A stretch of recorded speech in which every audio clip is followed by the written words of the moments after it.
Hello, ladies and gentlemen. Thank you very much for joining me this evening for this valuable webinar on helping you to understand the causes of weight gain and some natural cures to manage weight gain. I want to focus first on you to be able to identify causes. Because the real secret to weight loss and helping people for so many years is identifying the cause. Why are you gaining weight, or a person is gaining weight? Because there's many causes, and until you know the cause, then it's really hard to treat. Often, weight gain is not a condition by itself. I mean, obviously, if you're obese, this becomes a health issue. But in most cases, it's a symptom of various causes. And these various causes, usually more than one, have to be resolved one at a time. Some of these causes could be by your lifestyle, of course, your diet, eating habits, eating the wrong foods, and of course, other things that took place even in the past, such as eye toxicity. So let me just go through these, and then you should try to identify or mark down what are your causes. Because once you know the cause, you treat the cause, and not weight loss per se. And I think this is a problem people have with trying to lose weight. They're so obsessed with losing weight, eating less, and exercising more.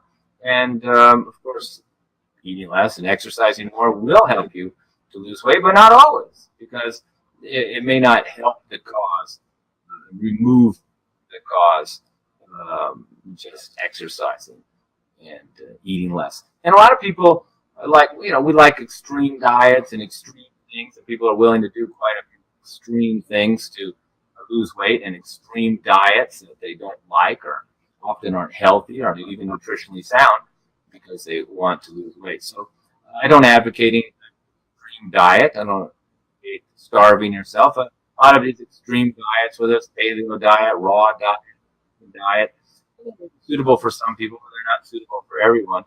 And many of them leave the people with nutritional problems, where they may work initially, and then they'll have secondary problems. You want to remove the weight by removing the causes of the weight and not create secondary problems. So any type of extreme diet is generally going to leave you with nutritional problems, which will leave you with other issues like this: no carbs, all high protein, or the old days they used to say no fat. Now, of course, we know that no fat diet is a disaster and leads to other health issues such as neurological problems, besides dry skin, dry stools, poor sleep, and it affects the nervous system when the nervous system doesn't have sufficient fat. And then people can even have neurological problems. A lot of people with Alzheimer's, dementia, serious neurological issues are the result of being on a low-fat diet for an extended period of time.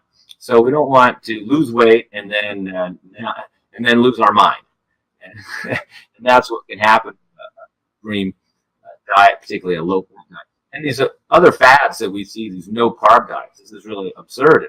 100 years ago, or even 50 years ago, I told people that people are going to be afraid to eat bread and afraid to eat carbohydrates. Nobody believed me. And I'm sure 100 years from now, we'll look back and we'll be thinking the same thing. What were people thinking when they tried to live without carbohydrates? Even bread is a staple of life. I mean, not to say that it's suitable for everything. Definitely it's not suitable for weight loss. But, just blaming the bread, blaming the food is not really the path to go. It's better to look at yourself, try to analyze yourself, diagnose yourself, understand the systems in the body that are important for being healthy, such as good elimination, good digestion, good sleep, good functioning liver. And if any of these aren't working properly, it will adversely affect your health. And for many people, that will mean weight gain. So, without, we'll talk about diet in a minute. And definitely we don't have to have an extreme diet to lose weight, but you have to have the right diet for you. And there's no right diet for everybody. So let me go through some of these causes, and you should try to identify which cause most suits you. And the number one cause for weight gain, and as per Ayurveda, I just want to say that most of the knowledge and information I'm sharing here is based on Ayurveda. And I'm explaining this in simple terms to the best of my ability. And according to Ayurveda and my own experience, the main cause of weight gain is poor digestion. So what is poor digestion? Well, most people really don't even know what good digestion is.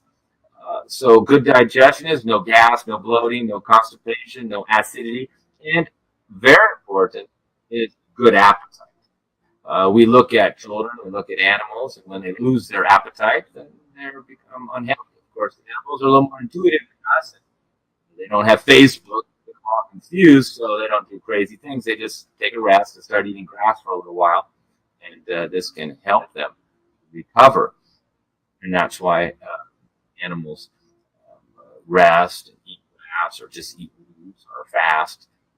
They have this intuitive knowledge of what to do to improve their health and to even improve their digestion. So when you don't have an appetite, you're not hungry. You're not hungry till 12 o'clock, 1 o'clock, 2 o'clock. This is, we call in Ayurveda, we call this Manda Agni, dull digestion.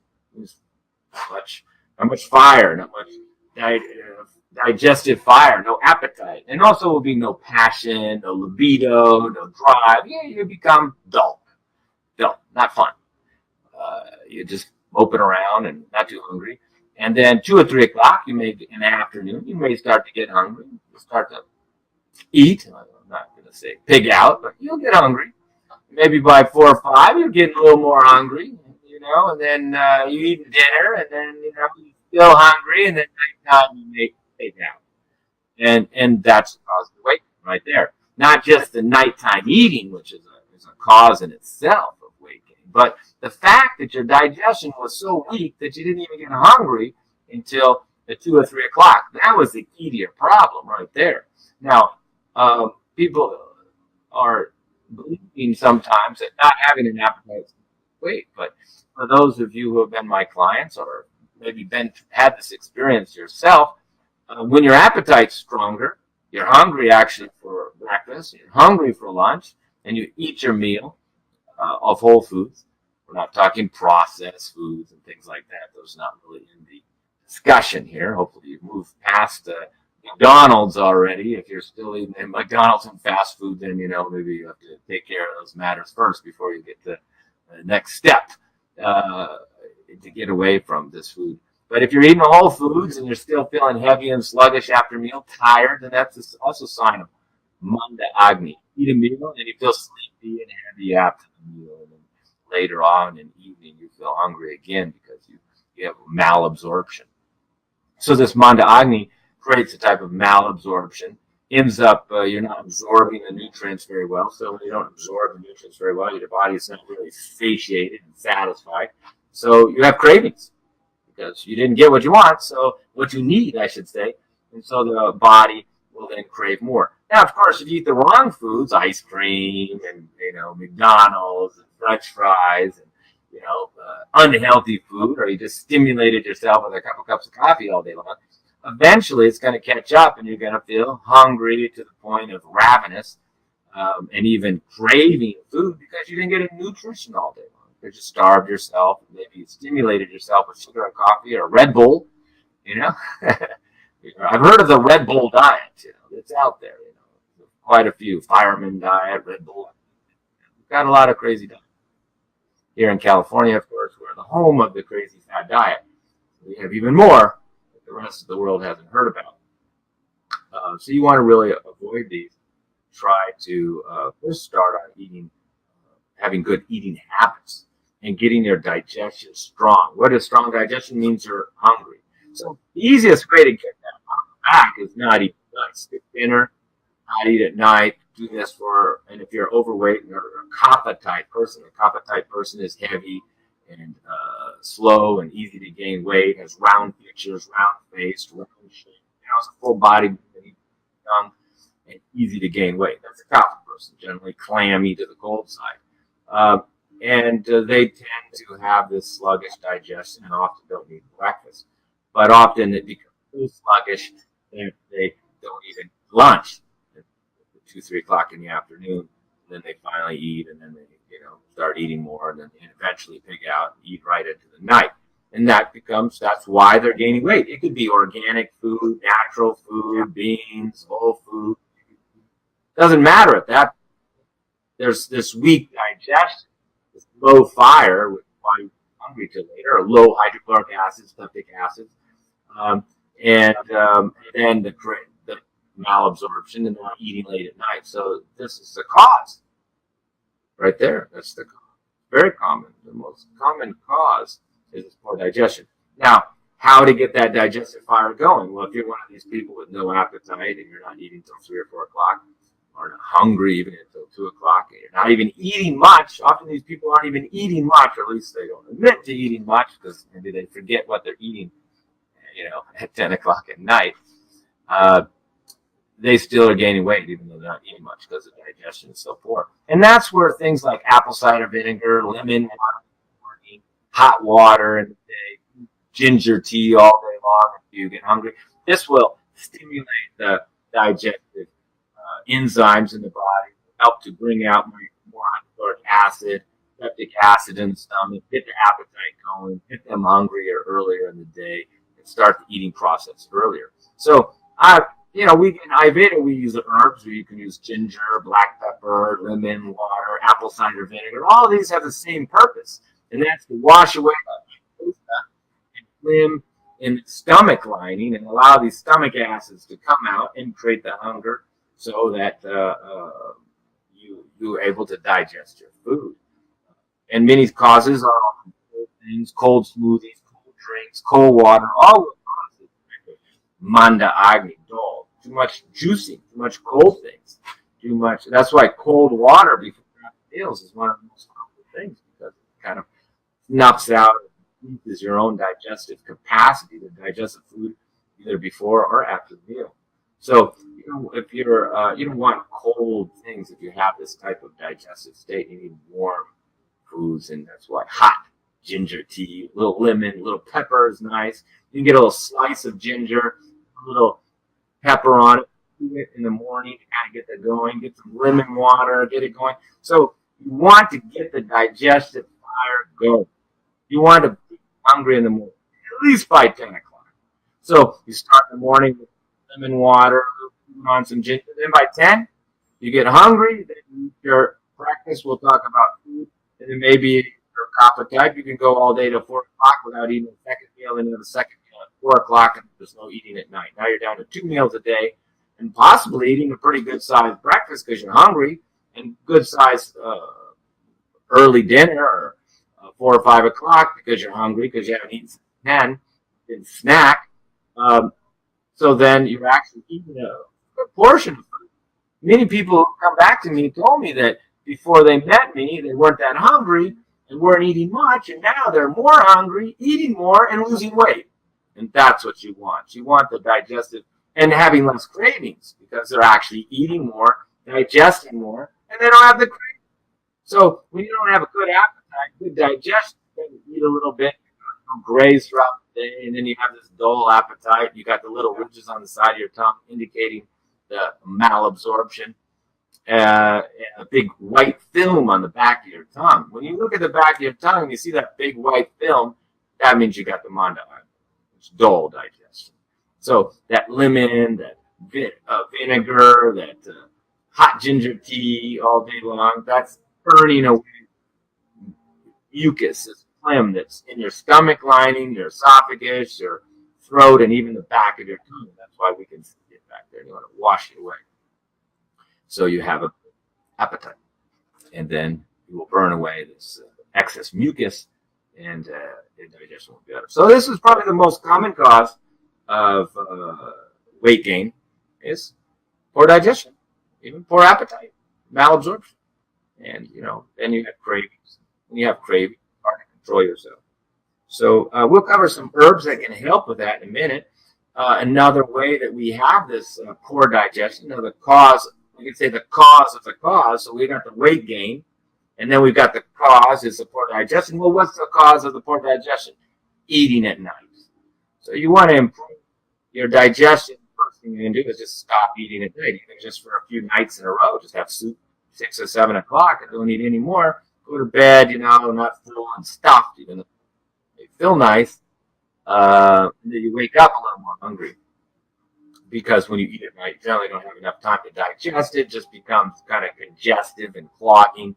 And then you don't feel hungry and you feel slow and sluggish in the morning. And this is all contributing to this whole cycle.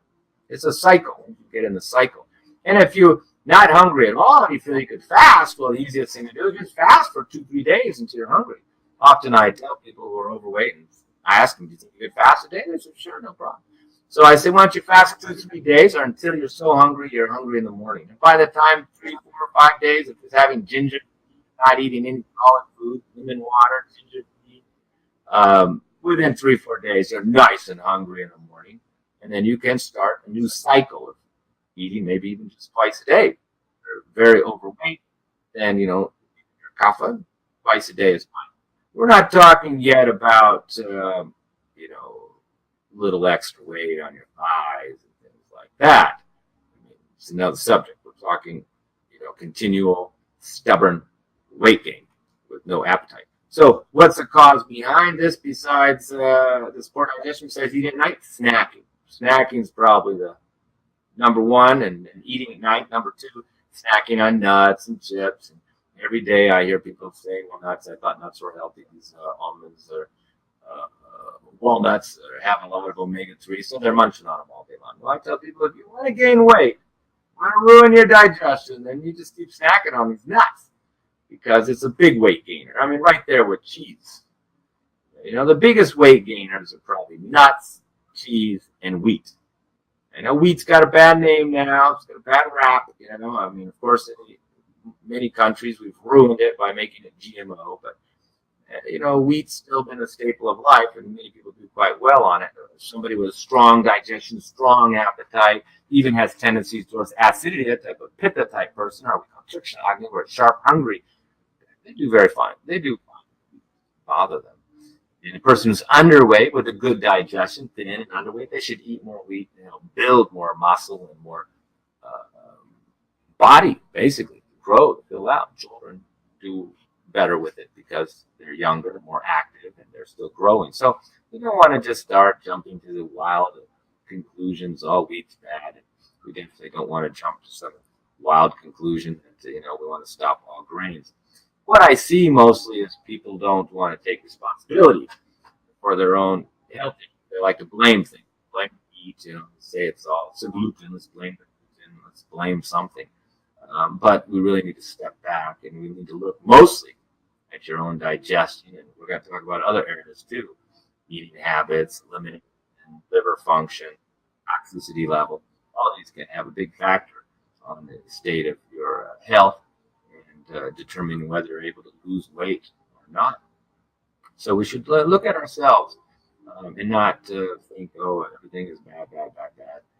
Another thing, we should eat foods that we dislike or force ourselves to eat foods that we dislike, because the body is more intelligent than we realize, and if you listen to the body, then the body will actually inform you. Unfortunately, we don't listen to the body now. We listen to social media, Facebook posts. We don't even know who the author is. We don't know what their background is. We don't know what their training is, and then there's other people who write books and look fancy, but maybe there's really no clinical practice there, or maybe it just worked for them, and they just think it will work for everybody else. We want to listen to our body more than want to listen to other people. So weak or poor digestion is number 1. Number 2 is probably liver toxicity, liver congestion. This type of person will have excess weight, plus maybe fatty liver, cholesterol. Why do we get cholesterol? Well, the liver gets too fatty. Why do we get gallbladder? Liver gets too congested and fatty. So these are going to be problems that meat eaters have. And surprisingly, of course, a lot of people are only eating meat to lose weight now. And if you already have fatty liver, cholesterol, and you start going on a all meat diet, for example, example, no carbs, well, you're just going to make this condition actually worse. I mean, people have told me, yeah, they lost weight at first, and had a gallbladder attack, and they had to remove the gallbladder because they've been eating bacon for breakfast and meat for dinner and no carbs for a while. And they had fatty liver, gallbladder problems, cholesterol problems. So, that's like I said earlier, you may have starved yourself of carbohydrates for a little while and forced yourself to metabolize body fat and burn it up. But now you've liver and your gallbladder and created other problems. And of course, that thick blood, triglycerides or excess fat in the blood, can increase blood pressure and even create a stroke. So we don't want to lose weight and then, clog up our liver and create high levels of blood fat and have a stroke. So we don't want to kill ourselves trying to lose weight. So that's a real dangerous diet, I believe, maybe even more extreme than a vegan diet. I mean, a vegan diet can be very helpful for weight loss because dairy is not that beneficial for weight loss. But it doesn't mean that all dairy is bad. If you're underweight and you're thin, which I guess if you're joining this webinar, you're not in that category. But if you're underweight and thin, or you're a child and you're growing and you're not overweight, dairy can be very beneficial. A lot of people who are underweight, thin, and bony, and no shape to them, so to speak, not enough fat in the rear end, and then they often need dairy or butter to build up more fat. So lack of fat is another problem. Your lack of fat, crack. Well, that's, fat isn't just fat on the body, it's lubrication between the joints. So a lot of people end up doing low-fat diets and then have arthritic pain. So you can't do a zero-fat diet. If you study nutrition, we talk about our macro fat, carbohydrate, protein, and fiber. And if you leave off one of these, then you're going to have serious problems. And we've all known this nutritional science for many years. Even Ayurveda speaks of it in a different way, I should say. So, so that's the second cause, type of a fatty or congested liver.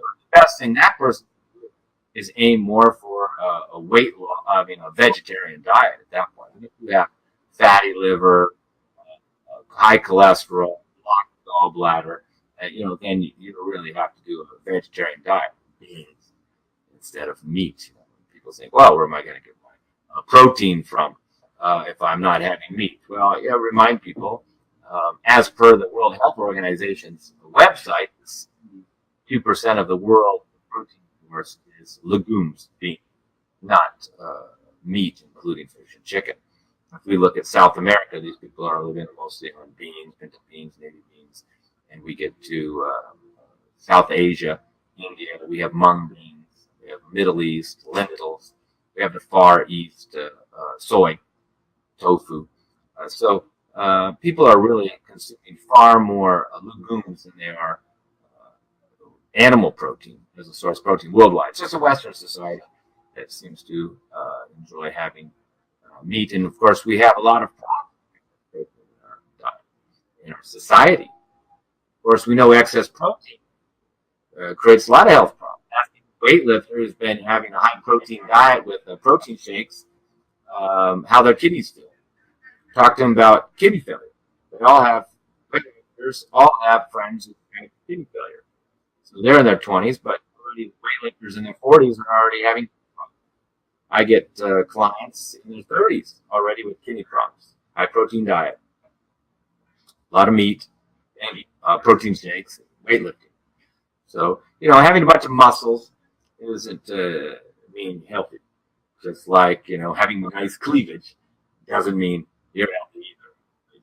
So, health is that systems are working in your body. You have good digestion, you have good elimination, you have good sleep, you have good energy, you have good libido. These are signs of not muscle or skinny. A lot of people I know here, we're probably not talking to underweight people, but there's also another problem we have in our society today besides overweight, and that's underweight because of social pressure.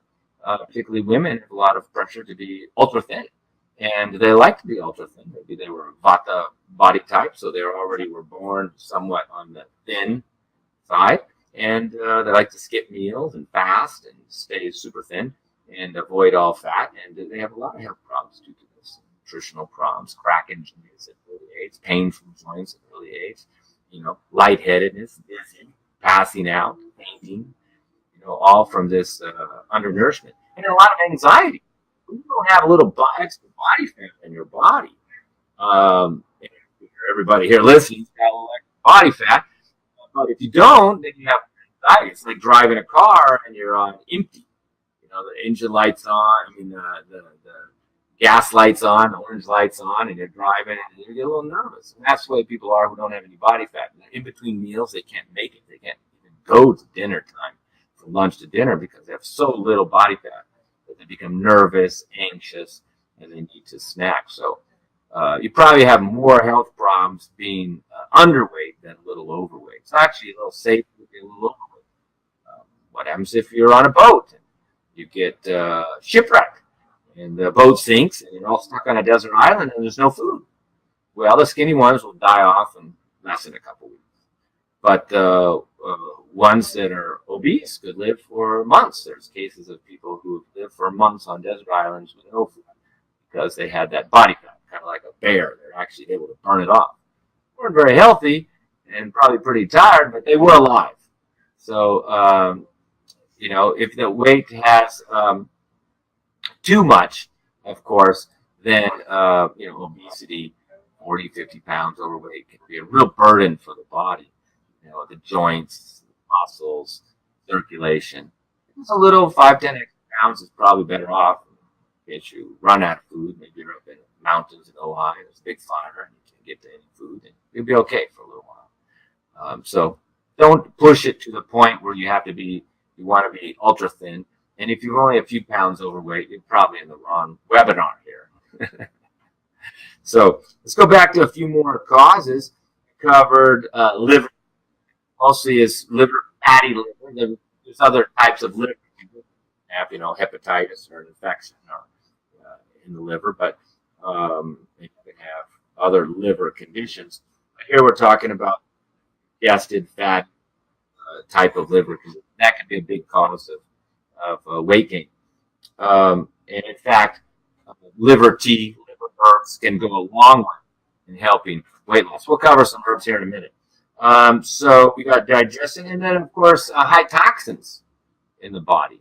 Say you live next to a highway and you're breathing in a lot of toxins, or daddy owned a paint factory or something and you breathe in all the fumes, or so in this industrial age, we have a lot of toxins in the air, a lot of toxins in the water. Most of the food in supermarkets today is just full of pesticides, chemical, molecular, modified foods. So, these are not easily processed and often not easily eliminated, particularly heavy metals. So if you've taken a lot of shots, particularly flu shots, vaccines, other medications that could have been with heavy metals, then these can stay in your body for decades, and they're very hard to eliminate. So what the body does, particularly with heavy metals, it stores them. You can't really eliminate metals. The body just wasn't designed to get rid of, mercury shots that you injected directly into your bloodstream or you absorb through your fillings in your teeth. So the body stores it in the body in the fat. And you can know if you have a lot of stored toxins in your fat. Just grab your fat there, folks, and squeeze it. If you got it under the arms there, just feel it. Is it rubbery and hard like a wetsuit? That's the toxins. And hard to get off. Like you exercise, you fat, everything. You'll got this thick, kind of rubbery, thick, hard skin. Well, that's the toxins. If you just have bouncy, blubbery little fat there hanging off the arms, you've probably been having too many cookies, candy, and ice cream. That's like carbohydrate fat, where it's like bouncy and blubbery. That's from just too much carbohydrate, rice, crackers, cookies, biscuits, ice cream, sugar, things like that. And you get kind of bouncy fat. Bouncy fat's better. because at least you can fix the diet, exercise, burn it off. But the rubbery hard fat doesn't burn off. So I get a lot of cases like this where people tried exercising, gyms, fasting, extreme diets, and they still have this. So as soon as I touch it up, hard, rubbery, and often people say they're wearing some kind of wetsuit or something. So anybody has that, feel free to reply that I'm in your category.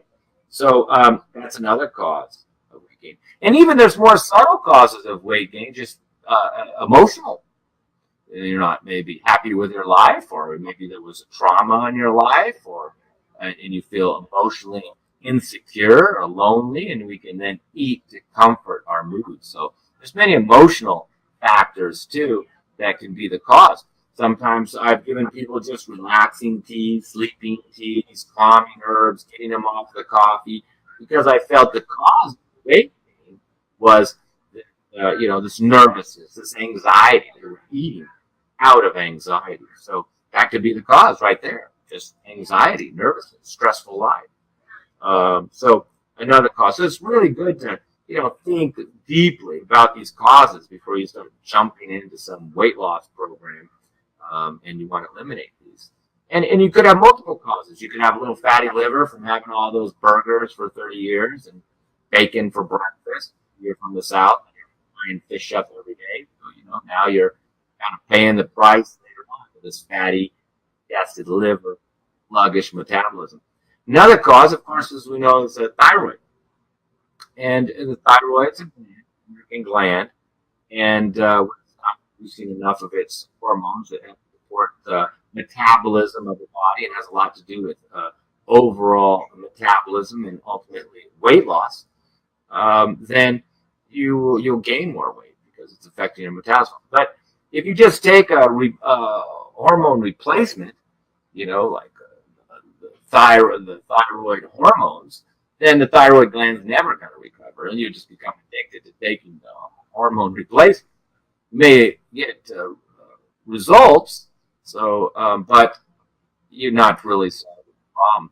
But mostly with this hypothyroid or low functioning thyroid, it's basically a clogged gland, just like your gallbladder can get all clogged up, and then the bile doesn't come out, and then you have a gallbladder attack, or you don't have much bile, you have difficulty digesting fatty foods. And so if the gallbladder gets clogged, then you have trouble digesting fatty foods, and you don't break these fats down into fatty acids, and then they don't absorb. Then they absorb through the intestinal lining, get into the bloodstream, and then they, can create more fatty liver, more congestion, cholesterol, and weight gain because your gallbladder's clogged. Well, kind of same with the thyroid. Once it gets clogged, it's not with the hormone, with your metabolism. So you want to unclog it. And we do, of course, it's not a new problem, 21st century problem like AIDS. It's an old problem. So they have herbs that already do it. We have herbs here. It's an Ayurvedic thyroid. It's basically declogging the thyroid. And the main formula in there is a Kanchar Gugulu. Gugulus are very famous for their declogging and weight loss effect. And Kanchar Gugulu is used for thyroid, congestion, blockage, tumors, cysts, and it just clears. So unclog the thyroid gland. And so that's another cause. So hopefully you found a few of your causes. If you got another cause can just be a poor elimination. You got that little belly down there in the bottom, below the belly button, this little pooch down there, and it's just, then, you could be due to constipation. When you have constipation, you're only going like one time a day or missing a day. Because one time a day is still minor constipation. Basically, 3 meals a day, once out, it's like a little log jam. It's still clogged up. So when you start moving the bowels 2 or 3 times a day, that this belly drops right away. And some people think they're overweight and they're just constipated. But if you're constipated for 20, 30, 40 years, it's going once a day, missing a day once in a while, you're going to put a lot of thighs. And you have that little belly down there, and then you get the extra weight on the thighs. If you have liver problem, liver toxicity, you generally get the kind of the pregnant belly type of look. There's, round belly in front. If you have the fat all around you like a tire, and it's just blabbering, and this is probably overeating, like I said, carbohydrates and things. So it's good to analyze where is the fat. Now, if you're a person with skinny face, skinny fingers, and you weren't overweight most of your life, and you put weight on later on in life, but now you have the weight, well, look at yourself. You may have just weight only in one area. It may just be the thighs and the lower half of the body. You get that kind of pear shape. But the rest of the body's thin.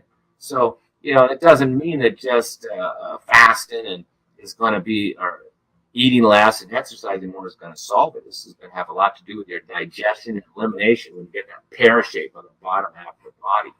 So you have to take in consideration your natural constitution, or Ayurveda, your body type or dosha. And if you were born a Kapha type, which is a slow, heavy, calm type of person, slower metabolism, then you're susceptible to weight gain, and a proper diet for weight loss would be very suitable. 2 meals a day, no grains. I didn't say no grains. Did I say that? I said no wheat. You can still do other grains, cornbread, amaranth. In fact, I learned from Russians when I'm traveling around, Russians eat buckwheat for weight loss, and that's as per Ayurveda. If you're Kapha, heavy, overweight, you can have buckwheat. Russian women seem to know about this. Also, millet is very good. East Africans, they know about this. A lot of these Africans eat millet because that's what they traditionally do. So they have this knowledge of millet, and it's very good for weight loss, very good for swelling, water retention. So you have millet, you won't gain weight on millet. And of course, beans. Black bean being one of the best for weight loss. So if you're a Kapha type person, and particularly if you have a fatty liver, a lot easy to gain weight, you're going to do good on like a millet, amaranth, or quinoa. That's beans, and no meat, fish, or chicken. Bean diet, you lose weight. Particularly twice a day with no snacking. But if you're not really, truly overweight, and your cause is maybe your digestion or your constipation or your anxiety, and then you try to restrict your diet down to 2 meals a day and only have beans and quinoa, you could make matters worse. So you got to match it to the right person. There's many people that have to have 3 meals a day, or they'll have anxiety or acid reflux, or their appetite's too strong. So that 2 meal a day trick, fasting 1 day a week, won't work for everyone. So nothing works. So, those are some of the causes and typical treatments that we could use. Get your digestion going, focus on your liver. Let me get some liver tea here, and I'll show you. But I'm going to show you some herbs that I have here that help with weight loss, because herb is like a friend. It helps you out. It makes it a little easier. You still have to do the work, but the herb makes it a little easier. Let's take a look at this tea, for example. Weight loss tea. It's a very stimulating tea. It stimulates metabolism, stabilizes blood sugar, and slightly suppresses the appetite. And that's because it's got green tea in it, electro in it, so it's going to be stimulating. You're going to be going instead of your cup of coffee. But then it's got Garcinia Cambodia, which we were talking about here in the beginning here. There's Garcinia indica, and this is a fruit. Very good for weight loss. Dr. Oz even talked about it. I think the guy's coming over to my side here slowly from his medical background. It's a sour fruit. People buy it in capsules, and they buy it in all kinds of fancy drinks with brand names. Basically, I buy it by the pound, and it's $12 a pound. So people are buying little capsules for $29.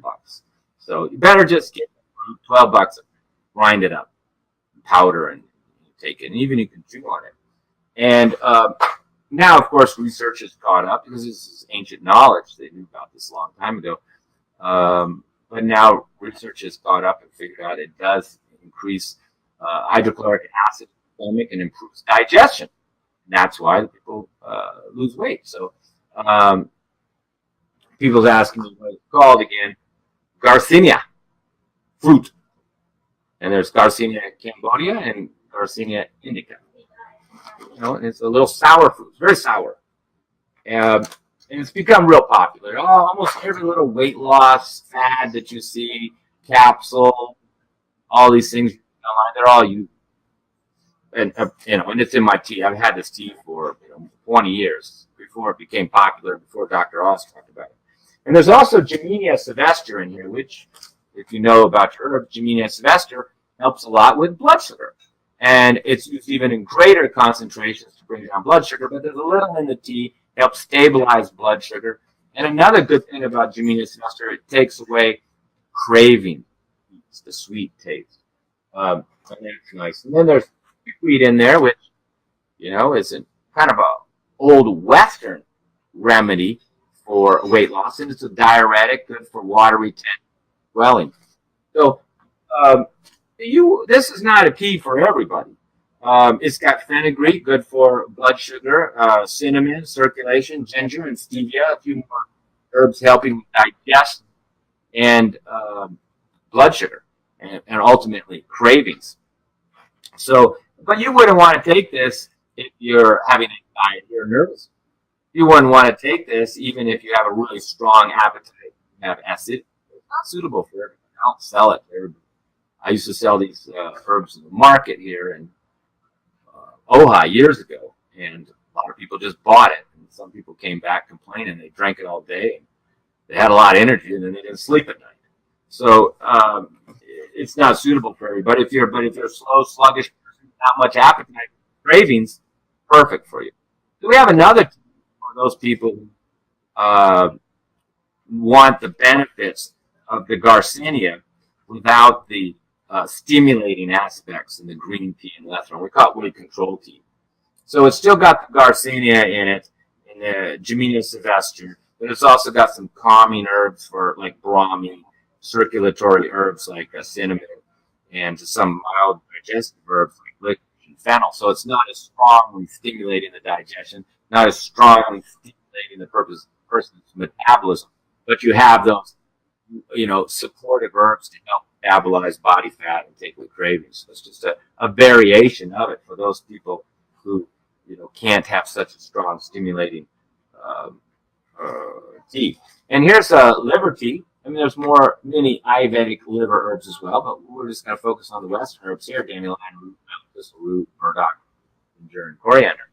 Very nice to kind of boil this kind of tea because it's all roots, and that can help a lot with weight loss. A lot of times people hit plateaus where they're losing weight and then it stops. And then I give them liver herbs, liver tea, and then we have another drop off of weight. So initially, a person may lose weight on just the diet, changing the lifestyle, improving the digestion, but then they say, "Wow, it's great! I lost 22 pounds per now. Eating beans, your quinoa, and only 2 meals a day, not eating at night, walking a couple times a day, and it was working great for 6 months. Now it's not working." And that we focus a lot of times on the liver. Cleaning out the liver will help a lot of people get past weight loss. A lot of times, a person only has a little extra weight loss later in life, but by nature, they're not overweight. It's often just the liver. So we don't give them any weight loss. No weight loss. Give them only the liver herbs to clean out the liver. That improves the digestion of fat, improves the metabolism, of course, improves the production of hormones, and everything can improve just by improving your liver function. Some trick and practice have been doing for many years and to solve many conditions, particularly weight loss. There's an Indian herbs for weight loss right here. And the Indian herbs are mostly coming in powder form, somehow we call it powder form. Much more powerful when you take something in a powder form. You're ingesting the whole herb. When you have a tea, you get an extract from it. So, it's lighter and, it's good for between the meals. But a powder, ingesting, say, Garcinia, Cambodia, or Gymnea sylvestre, digesting them directly will be way more powerful than having them in a tea. So, again, they're in here, plus some other Indian herbs, like Devdaru and Chikrat and Vidanga, Haritaki, Amlaki, Bibitaki, which is part of Triphala. and there's the Germanias in there, the Gumars in there. So there's a little overlap of these herbs in teas, but then there's other herbs that are used to cleanse, and this is much more cleansing, just much more detoxing, much more powerful. There's not a lot of cleansing power to those teas.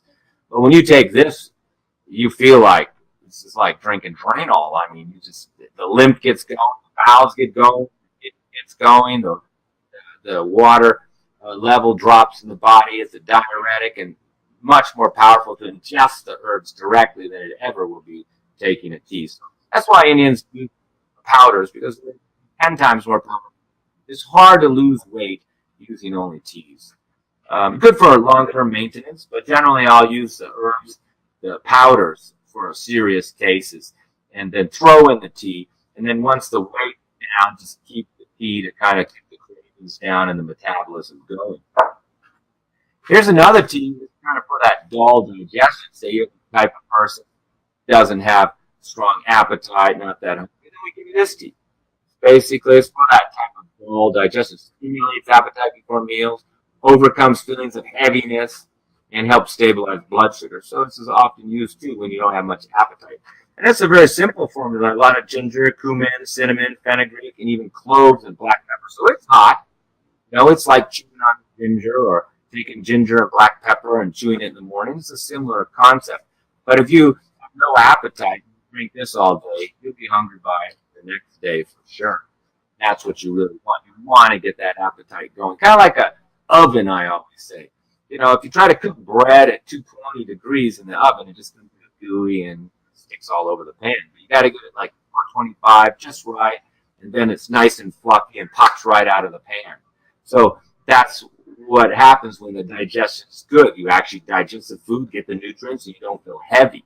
If you're feeling heavy after meals, your digestion's not working good, or you're eating too heavy of foods. Wheat, nuts, pasta. Doesn't matter if it's organic pasta or rice pasta. Pasta's heavy. And of course, if you put cheese all over, it's more heavy. Skinny little thing, then you can have that. You have a strong digestion. But if you want to lose weight, you want to avoid heavy foods and cold foods and have more spices and hot foods. And some people, though, they are overweight and they're all very hot. People who are traditionally copper-type tend to be cold and clammy and sluggish. And they do very good with spicy foods, hot foods. Hot foods start stimulating the metabolism, clean out the mucus, and help to improve circulation and ultimately even burn off fat by creating more heat in the body. But some people can't do all those hot spices. We have a special formula just for them. It's called weight loss for pitta. So this is like overweight people who are hot and can't do the hot ones, because the other formula, this one right here, it's very heating. You feel it. It's hot, heating, and takes away heaviness. But it could bring on acid reflux and GERD if you have a history of it. So then you have to do this one here. It's for heavy and hot people, okay? Overweight and hot. And this is just for heavy and kind of cold and clammy.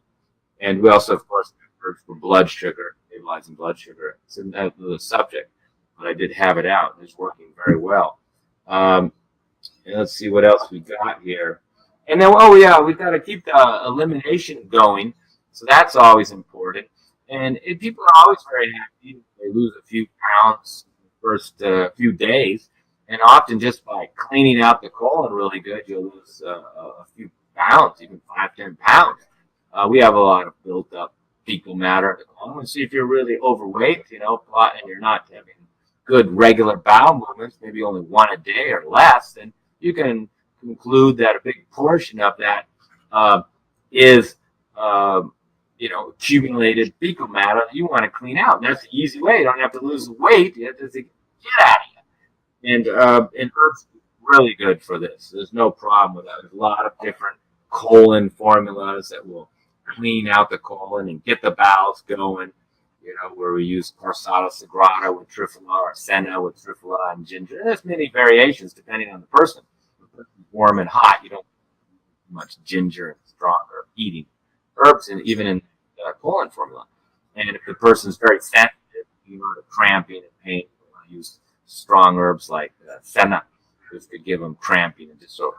So each person you can adjust the colon herb accordingly. You shouldn't just take it off the shelf or take what somebody else has used. If you're just having one bowel movement a day, that's not bad, and you don't want strong formulation. You want getting things moving and cleaning out the colon. A lot of times people start taking like this, we call it long-term colon care. It's not that strong, but it's good for long-term use, like the title says. And people say, well, I took it a few days and it worked, and I only take it when I eat it. I said, no, you keep taking it. Just take less of it. Maybe in the beginning you had to take a teaspoon. Now you just take a half a teaspoon because the cleaning's not done. Once you got the bowels moving, that's the first step. Particularly if you're having real constipation, chronic constipation, where you're going a couple days without bowel movements, and obviously just getting it up to 1 or 2 times a day is a good first step. But after that, you want to keep going with the herbs, keep going with the colon, because you still got more cleansing to do in there that's accumulated. And you could be taking those herbs for a good month or so, and you could see the belly come down, the weight come down. So the liver herbs will get, improve the metabolism, help the belly come down. The colon herbs help get the lower part of the abdominal area down. Not snacking all day and having ginger and lemon just keeps the digestion nice and strong. Not having heavy foods like meat, chicken, beans, meat, chicken, nuts, and dairy and cheese. These are heavy, clogging foods. So congestion is a big problem for people. It could be the major cause. You could be clogged in the colon, clogged in the thyroid, even clogged in the breathing. When you have respiratory problems, you clog. So many people clog liver. So sometimes people ask me, what would you say the main reason is that my main health problem? I say clogged. You have clogged colon, you're not going every day. You have clogged liver and gallbladder, bile's not coming out. You have a clogged breathing, you have this respiratory condition. You have a clogged thyroid. So we want to declog. And this is, you're not breathing well, eliminating well, and liver's clogged, gallbladder's clogged, thyroid's clogged. You're going to be gaining weight at a pretty rapid pace. And exercising may not. Exercising helps get the system going. It's true. But just limiting the diet. So you want to get it right. Get the diet right for you. It doesn't always have to be an extreme weight loss diet to lose weight. Many people, I give them diets that are they're eating 3 times a day and quite a bit of food, and I just depend on the herbs to do the job. The herbs are going to do the cleansing. The herbs are going to help them to lose the weight, and they can just keep on eating 3 meals a day. You can't break the rules and eat at night and, snack all day on nuts and crackers because they're high in some vitamin. But you still have to follow these basic rules.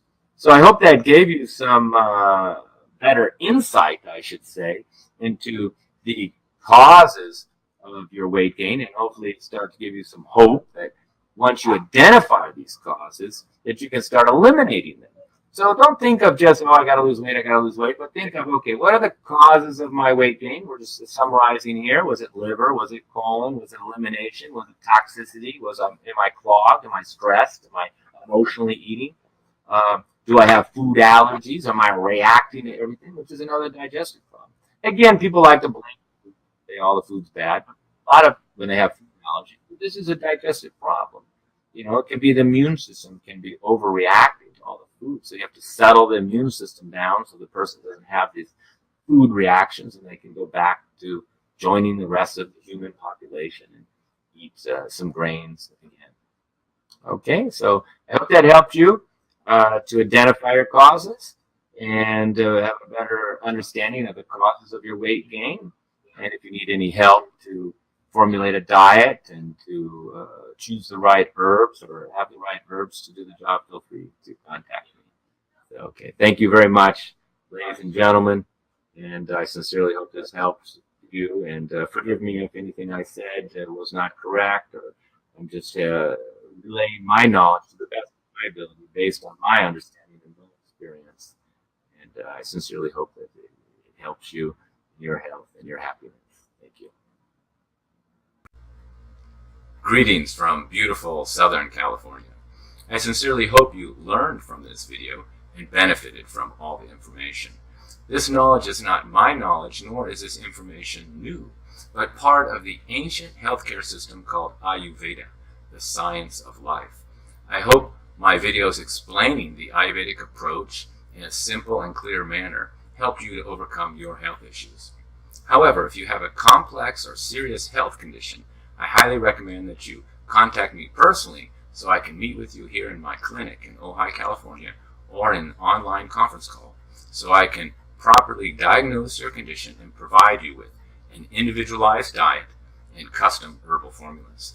Then I will follow up and continue to support you until you have recovered. Please subscribe to my YouTube channel below and visit my website for more information, appointment fees, upcoming events, and my schedule where you can book an appointment directly online. Thank you once again, and I wish you the best of